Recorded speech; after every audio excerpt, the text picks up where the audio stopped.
Cette galerie présente une partie des avions que M. de Watine a conçus. Alors une partie, c'est sur le côté droit des avions militaires, et le côté gauche, c'est des avions plutôt civils et commerciaux.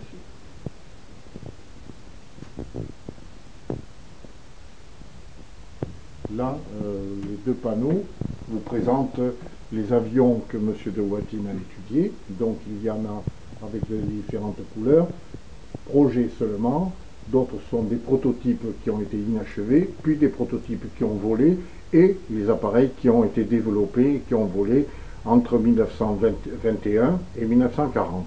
Notre arbre généalogique, c'est-à-dire qu'on part des derniers vins que je viens d'évoquer de Watine, Émile de Watine.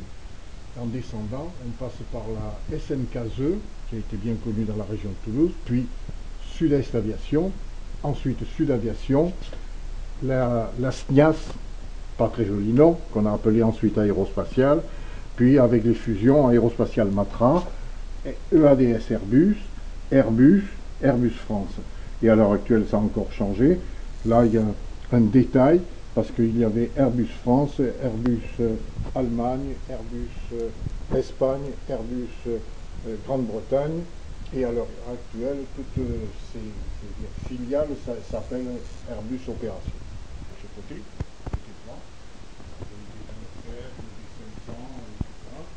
de l'autre côté, les avions civils, et on va vers l'aviation commerciale, avec le D-31, et puis on va arriver à l'avion qui a été le premier transport de passagers, c'est le D-337. 38, pardon. Armagnac est le premier avion de transport transatlantique pressurisé, c'est-à-dire qu'il pouvait voler en altitude, comme les avions actuels, et il était fait pour faire Paris-New York. Et en fait, il n'a pas eu une carrière commerciale très développée. Donc, il a été utilisé, c'était l'époque de la guerre d'Indochine, il a été utilisé pour le transport des troupes vers l'Indochine et le rapatriement des familles françaises qui étaient installées en Indochine. On présente les anciens métiers. Alors là, on a le dessinateur industriel, avec sa planche à dessin. Et ensuite, à gauche, là, on passe de la planche à dessin à l'ordinateur, mais l'ordinateur des années du siècle dernier, on va dire. Là, on arrive au traceur sur tôle, c'est-à-dire que le dessinateur dessinait sur papier, mais comme le papier bouge en fonction de la température et de l'humidité, pour avoir des cotes qui soient parfaites, il a été inventé de faire le tracé sur des tôles. Donc là, on a une grande tôle, et dessus, si on peut le voir en détail, on voit les tracés. Il illustre l'évolution des postes de pilotage, c'est-à-dire des commandes de vol des avions, de 1932, de Watine, en continuant, en passant par l'Armagnac, en bas la Caravelle en 1955, le Concorde en 1975, déjà là, bon, on a beaucoup changé, et on arrive aux Airbus. 42 et 72, pourquoi? Parce que 42, c'est dehors de 40 places, et 72, environ 70 places.